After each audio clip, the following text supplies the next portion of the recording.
queremos hablar sobre el Código Penal, ¿no? ¿Cuál es la repercusión del Código Penal dentro de la estructura social, política, ideológica del país? Yo, de verdad, o sea, he formado sociología y demás, pero nunca había pensado en el Código Penal como algo tan importante, ¿no? O sea, hay ciertas limitaciones, con César estábamos conversando, hemos bajado un código que creo que es el que pasaron Gabriela y la asamblea a que firme ya el vicepresidente, porque está solo con las firmas de ellos dos. Entonces leímos el artículo 1, el 2, el 3, ¿no? Que entonces hay principios, objetivos, Ya el 4, las limitaciones de una persona de a pie son bien complejas, ¿no? O sea, ya términos y demás cosas. Entonces queremos saber, a nosotros nos interesa saber cuál es el impacto, o sea, cómo fortalece al Estado, qué onda con el Código Penal.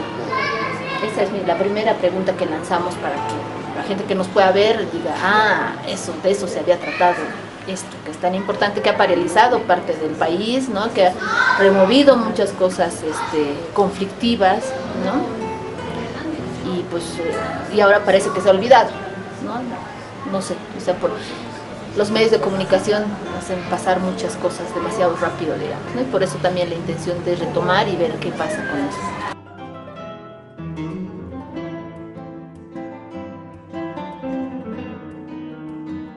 El escenario del derecho penal no es un escenario muy antiguo, a diferencia del derecho romano y el derecho civil, que vienen desde épocas muy antiguas de la humanidad. El derecho penal se ha ido construyendo como un tema de la modernidad, un tema de una reacción frente al rey, que antes de que tengamos derecho penal podía matarte o podía quitarte tu casa o podía mandarte indefinidamente sin un límite de tiempo a una mazmorra o a una cárcel. El derecho penal es uno de los frutos de la Revolución Francesa, y esto en nuestro país se ha concretado con el famoso Código Penal Santa Cruz. Entramos en un proceso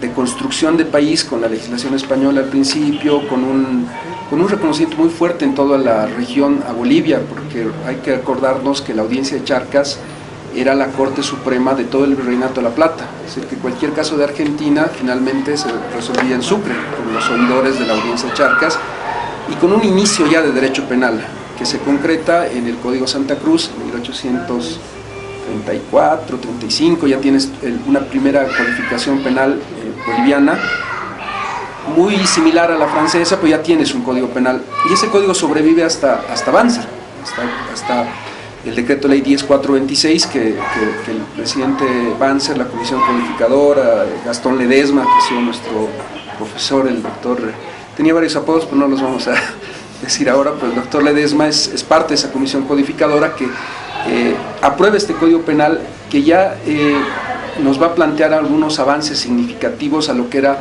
la legislación de Santa Cruz. En la legislación de Santa Cruz teníamos la pena de muerte, teníamos el adulterio, que era considerado delito, teníamos la posibilidad de que tengas penas indefinidas o que tengas cárcel por deudas. Es un código que era un avance, pero no era tan avance. Ya en el código Banzer tenemos un debate que había en ese momento entre causalismo y finalismo, que son dos posiciones del derecho penal, de ver cómo voy a controlar el delito. O sea, ya en los 70 empezamos a preguntarnos ¿qué vamos a hacer con estos señores comunistas tan agresivos que nos están armando tanto revuelo acá? Alguna reacción que tenemos que tener que sea más legítima que hacerlos desaparecer. Y el Código Penal se presta para eso. Toda la construcción de la legislación Banzer usa el poder penal del Estado de encarcelar, de privar de libertad y de incluso aplicar la pena de muerte. El último caso de pena de muerte en Bolivia, el caso Suxo, es justamente en ese momento con el Código Penal Banzer. Entonces, ves que ha ido avanzando el derecho penal.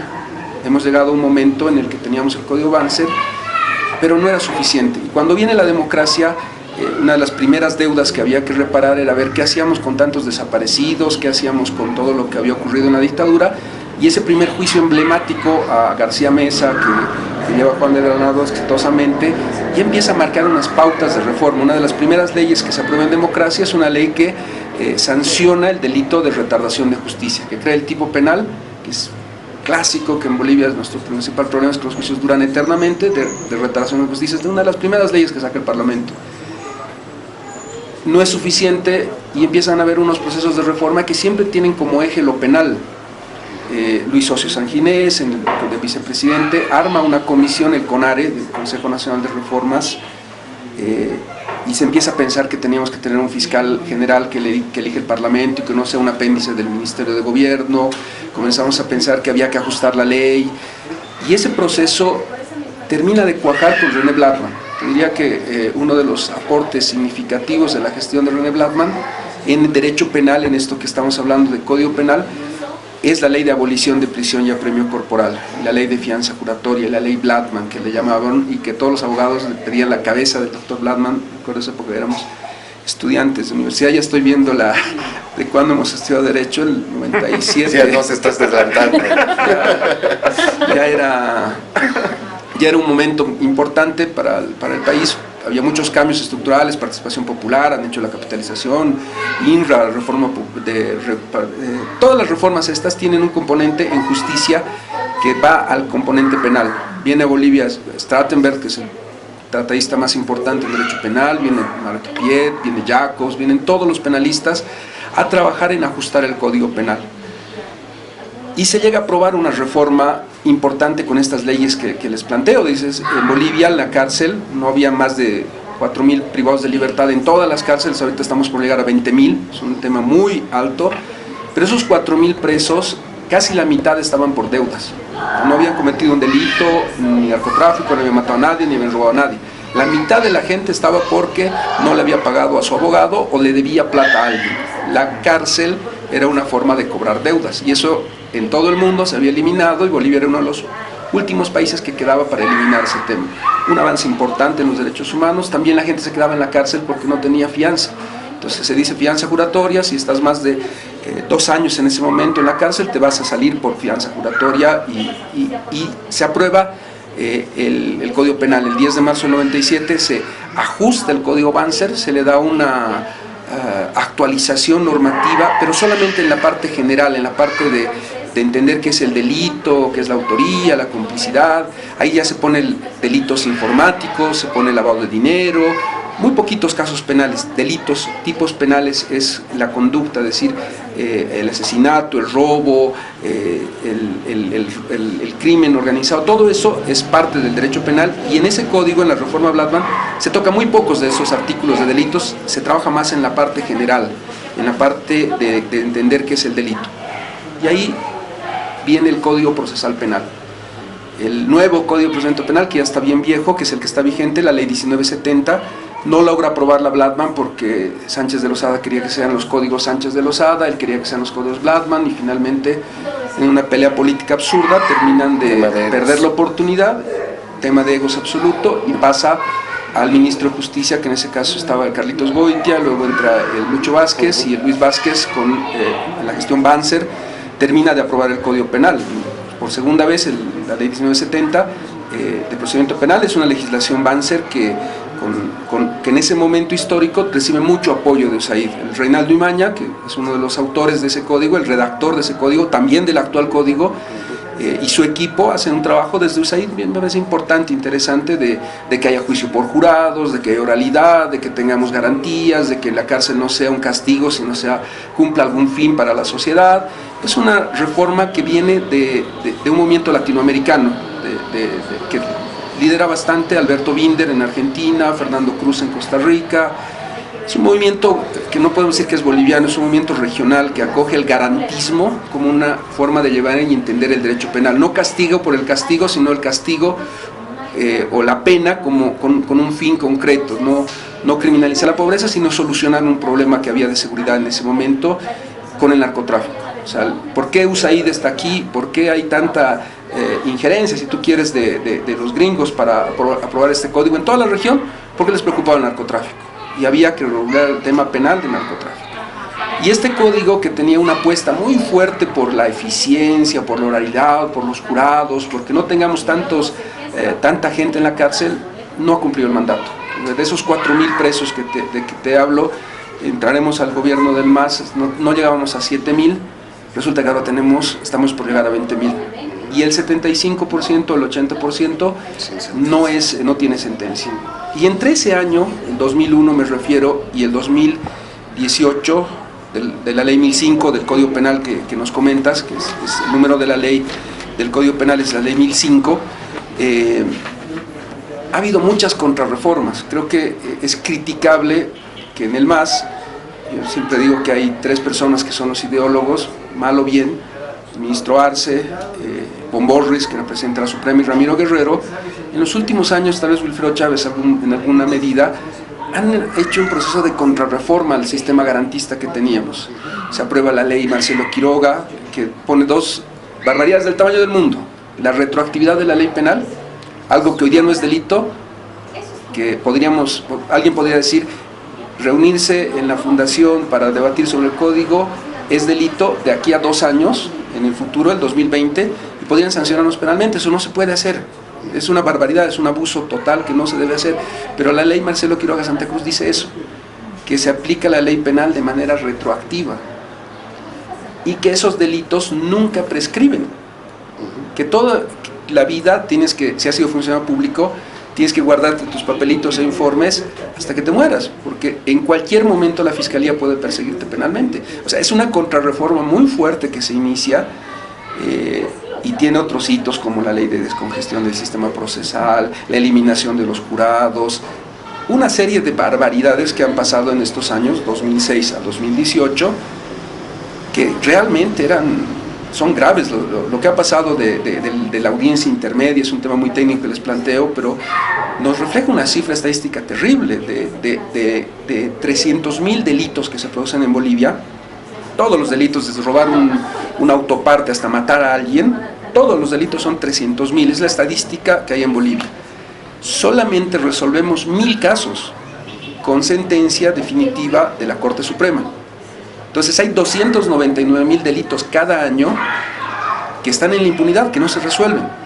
Y eso vayan sumándole cada año y cada año. Entonces ves aquí en Bolivia un régimen de impunidad que le da una explicación a por qué tenemos tantos linchamientos, por qué pensamos que la detención preventiva es la única solución, por qué tenemos tantas leyes que son un parche absurdo. Porque si les digo que está funcionando tan mal esto, 299.000 casos sin solución, y es un sistema podrido, y todo el mundo dice que la justicia no sirve para nada y que huele nauseabundamente y todo lo que tú quieras, ¿en qué cabeza entra darle los mayores problemas de la sociedad a ese sistema que está tan mal?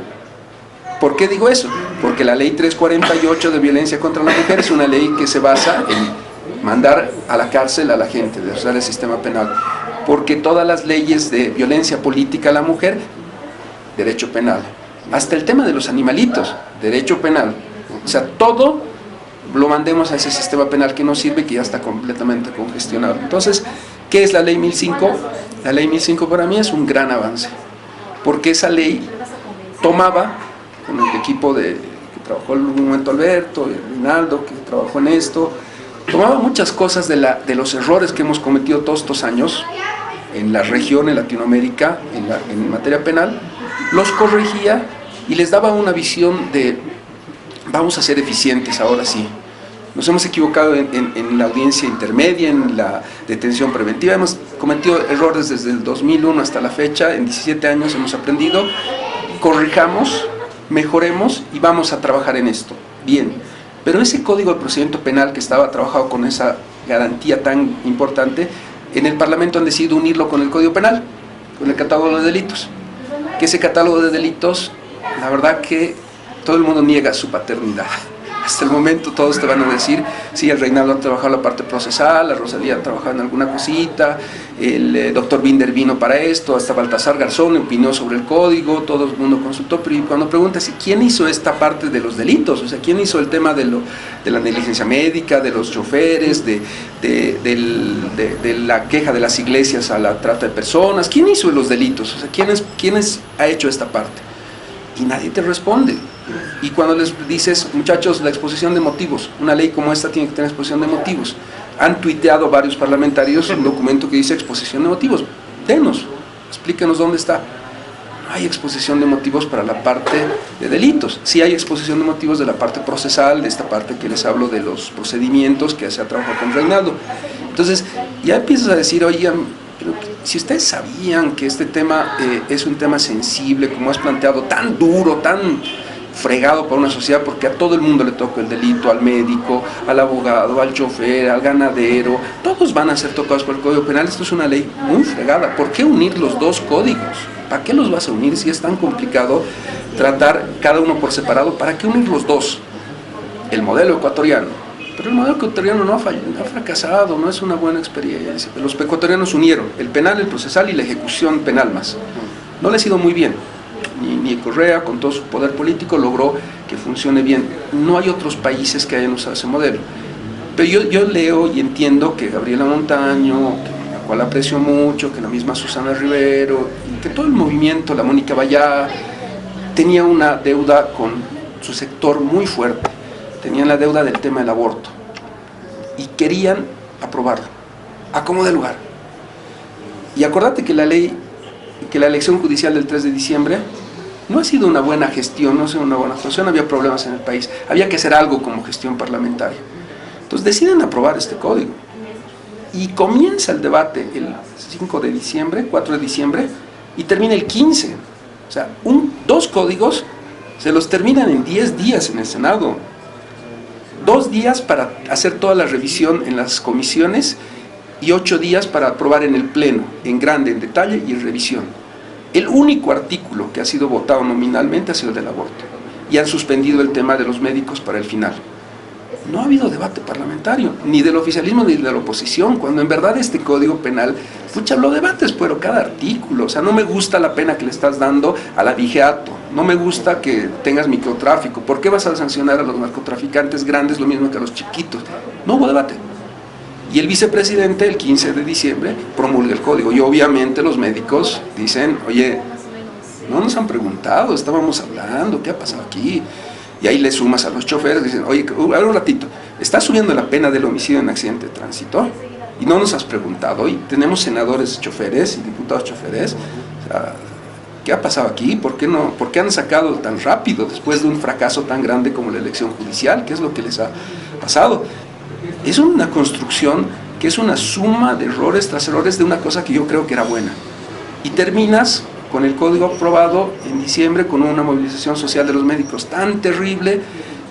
Pasan la movilización de los médicos, más o menos, que no sé qué. Empiezan a entrar los periodistas, que este código rompe libertad de expresión. Entran las iglesias evangélicas, yo creo que en un discurso equivocado de ir a pelear por el aborto y no importarles la gente que está en la cárcel y toda la crisis del sistema penal, pero había que bajar ese código por el aborto. Y la marcha de Cochabamba es una muestra clara. La Plaza de las Banderas eran movimientos evangélicos. Yo soy bien católico, no lo niego, soy abogado de la Conferencia Episcopal, pero no es la manera de hacer las cosas.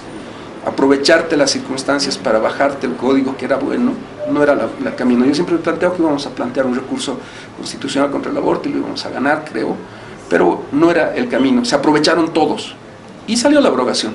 El presidente dice al principio, vamos a ajustar estas leyes, 1 año para socializar, nadie le cree, y no le queda otra que abrogar la ley 1027. El Código Penal es abrogado menos de un mes después, un mes y días, tiene una vida de 1 mes, y es algo único. Bolivia Suárez ha pasado alguna vez, pero una norma tan importante que tenía tantos avances, que tenía tantas cosas interesantes, desaparece. Ya no tenemos código. Y ahora estamos en una situación en la que, te pongo 3 temas y ya monopolizó la palabra mucho rato. Ayer se han muerto 8 personas en la cárcel de Palmasola. O sea, es un tema crítico la situación de las cárceles. Si ustedes recuerdan todos los hechos noticiosos en este año, hemos tenido de estos jovencitos que en Año Nuevo los han matado, a todos los casos que todos los días ven, y no tenemos en la Fiscalía una buena máquina de exámenes de ADN. No tenemos cámaras Gesell para interrogar a los niños y a las víctimas. No hay presupuesto para investigación en la policía. Tenemos unas distorsiones tan grandes y seguimos dándole cosas al Código Penal, a la justicia penal. Entonces, esa es mi preocupación. Estamos hablando de que en este momento no tener código, o tener un código que sabemos que hace 17 años ha tenido errores y ha tenido tantas contrarreformas de gente que no es garantista, que es gente inquisitiva y autoritaria desde el Estado, vuelvan a la vida. Qué gran paradoja, el último punto que toco. Evo Morales, que es tan contrario a la ley 1008, que ha dicho que había que eliminarla, la había eliminado con la ley 1005. Bueno, en realidad Álvaro García, uno de los artículos de la ley 1005 dice se deroga la ley 1008. Y Evo Morales la ha vuelto a la vida, porque cuando ha abrogado el Código Penal con la ley 1027, ha hecho que vuelva a surgir la ley 1008. ¿Ves lo contradictorio de todo este proceso? Ha sido un tema político, no ha sido jurídico. Y estamos ahora en un momento histórico del país. El Parlamento va a tener miedo y los políticos van a tener miedo de darnos un nuevo código, una nueva justicia penal, porque se ha visto que esto moviliza al país y que te puede hacer perder una elección. Y mientras tanto, los próximos 2 años, el que sufre un delito, que empiece a preocuparse de que no va a tener justicia, y los que están en la cárcel, que aguanten 2 años. Pareciera que ese es el camino, y yo siento que no es el camino. Creo que lo que están haciendo ustedes, y eso me parece muy importante, es que necesitamos entender qué tipo de justicia penal queremos, y tenemos que pelear por lograrla. No tiene sentido que esperemos 2 años, 3 años o 4 años, es un tema urgente.